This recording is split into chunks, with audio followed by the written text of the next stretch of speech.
Hi, welcome to my presentation. This is my S.T.A.R interview assignment. I'd like to thank you guys all for listening, and let's get this started. So question one, describe a time when you had to de-escalate a situation. Last year I worked a lot for my father in his business. He owned a printing business where we mainly did jobs with tow truck drivers. And as one may know, tow truck drivers are they have short tempers, they get angry easily, and they don't like to hear the word no. And working with them one time, we were doing a job for a CAA company that works under CAA. We were doing one of their trucks. They needed an emergency because they were going to bail out within the hour. And so we swapped them in quick. And the guy that was supposed to be getting his truck done decided to come. And he was very angry, finding out that his truck's not going to be done within the hour. And so while my dad was working on the CAA truck, I went to go and talk to this guy. And I explained to him the situation, how it was an emergency, and how the company that we were doing it for is one of our biggest customers, it being Classic Towing.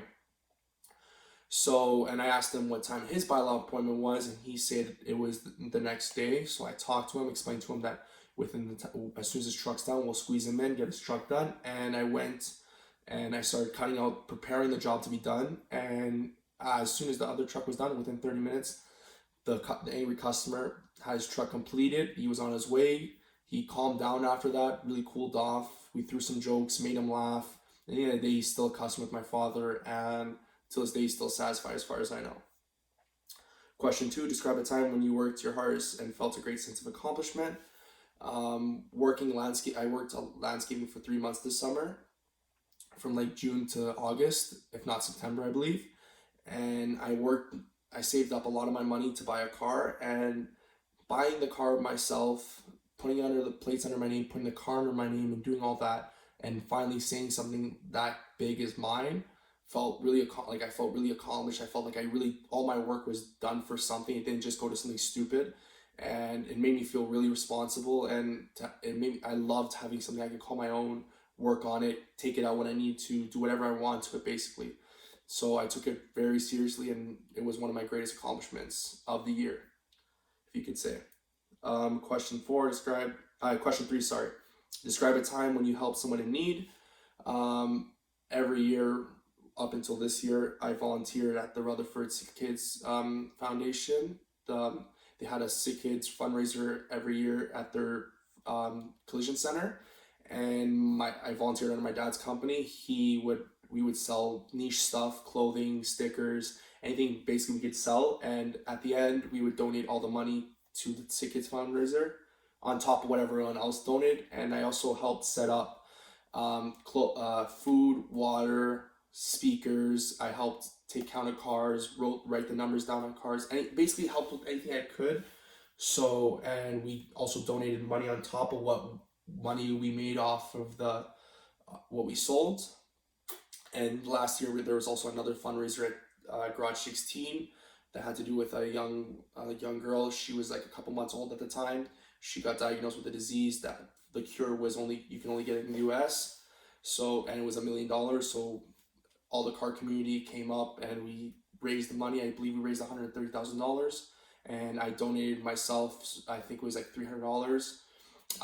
My dad's company, which I helped work with, we donated a bunch of clothing to be sold at the fundraiser. It was a bunch of sweaters, shirts, toques, a bunch of stuff. And yeah, 4, describe a time you had to make a quick decision. Working in landscaping, my first week, I was doing trimming at a site, and my trimmer had broken because I hit a rock basically, and the little plastic piece with the spool exploded.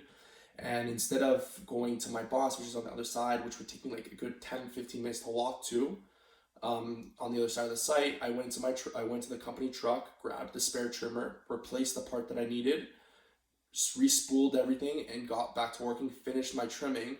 And after I explained to my boss obviously what happened, and he was very satisfied that not only did I not have to bother him about it, that it was able to complete my job in a timely manner and solve the problem by myself.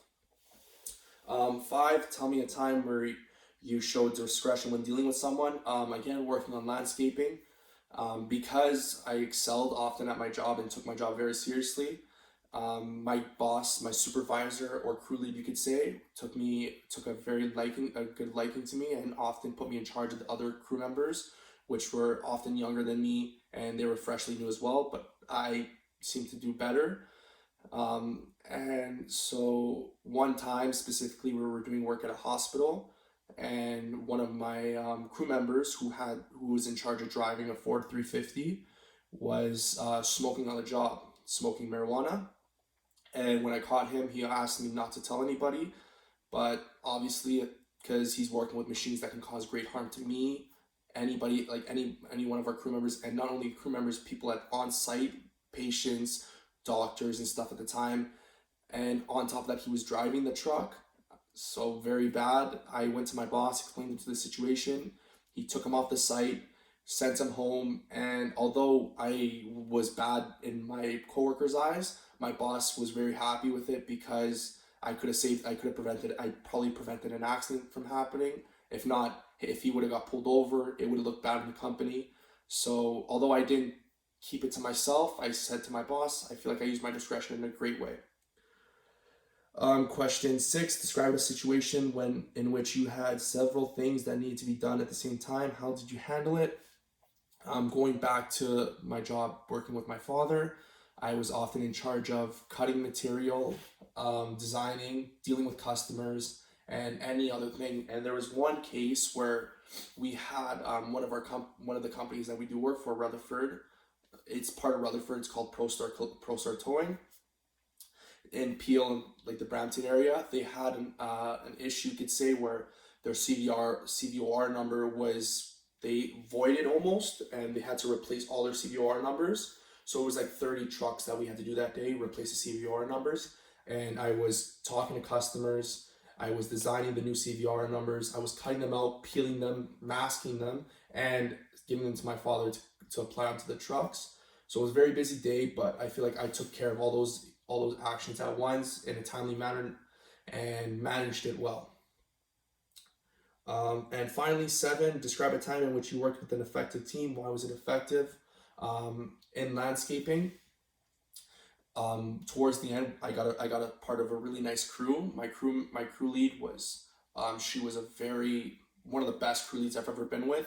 She was very good at managing the work. She knew what people were best at, what people were not good at. And there was one day where she called in sick, so I, being the next superior, I was technically considered crew lead, and so I was in charge of 3 other guys. And we went to our 2 sites that we had to do that day, and I already knew there was one guy who doesn't like trimming, and he was going to be in a bad mood if I was going to put him trimming, so I put him on the tractor. The one person I know that liked trimming, I put him on trimming. I went on trimming as well, even though usually superiors go on the tractors, I didn't mind it. And the last guy, I had him doing all the bushes, doing all the gardening. I felt like we were able to complete our sites in a timely, effective manner. And if not, we did a great job. Everyone was happy at the end of the day. All the job was done properly, no mistakes needed.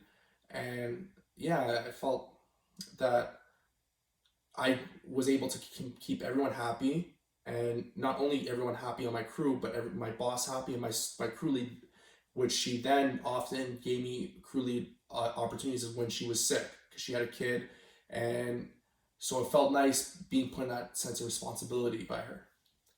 Okay, that's it. Thank you for listening, although it was a pretty long interview. I hope this goes well with you guys, and that's it.